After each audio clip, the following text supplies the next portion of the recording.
Cher Père, Chère Mère, nous voulons pour nos enfants ce que nous estimons le meilleur. Ce meilleur, nous voulons le construire sur la base de nos valeurs communes de dignité, de respect et de valorisation de la vie humaine. Ce sont elles, entre autres, qui alimentent l'éducation de nos enfants. Cette éducation se doit de les préparer à devenir des citoyens à part entière, lucides et responsables, capables d'interagir en autonomie dans la société qui est la leur. en tant que parents, nous sommes les premiers concernés et responsables prioritaires du devenir de nos enfants. Nous ne voulons surtout pas qu'ils deviennent le terrain d'expérimentation de certaines théories ou principes qui vont à l'encontre de nos valeurs personnelles. Tel un grand trésor qui nous a été confié, nos enfants doivent être le sujet de notre plus grande attention et protection, que ce soit à la maison, à l'école, au sein des activités de loisirs ou au cœur de toute communauté. Actuellement, plusieurs parents s'inquiètent et même s'alarment en face des orientations prises par un certain nombre d'établissements scolaires au sujet du contenu des 3 jours obligatoires sur l'éducation à la sexualité. Certaines interventions et choix de supports, films, ouvrages, spectacles, peuvent être inappropriés et perturbants pour un certain nombre d'enfants. De plus, depuis quelques années, des courants interprétant l'identité de la personne humaine à travers une multiplicité de genres sont introduits à l'école. Certains ouvrages scolaires inscrivent même dans leurs pages des théories comme étant des vérités. Par exemple, nous trouvons dans un manuel d'histoire géo de 4e l'affirmation suivante.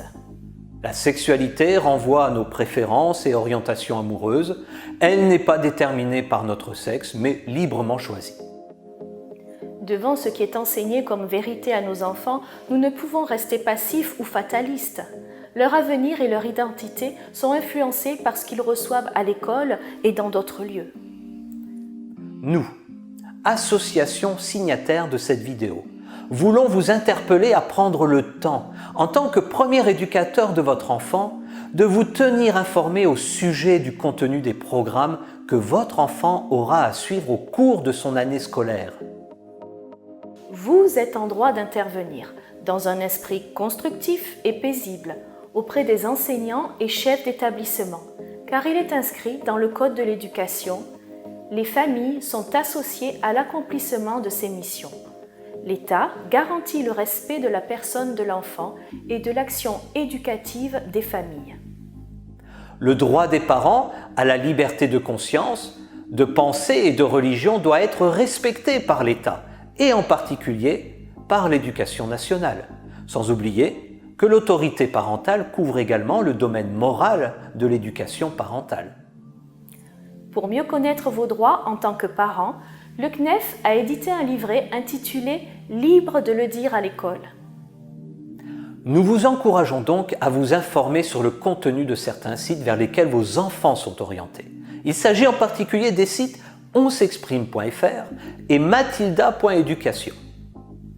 Nous vous encourageons à toujours parcourir les livres de contes et d'histoires proposés à vos petits. Certains sont destinés à transmettre des principes contraires à ceux que nous désirons laisser à nos enfants. Pour exemple, dans le conte « La princesse qui n'aimait pas les princes » de Alice Brière-Haquet. La conclusion est « La princesse et la fée allèrent s'installer dans le pays d'à côté. Elles ne purent pas vraiment se marier, et pour faire des bébés, ce fut un peu compliqué.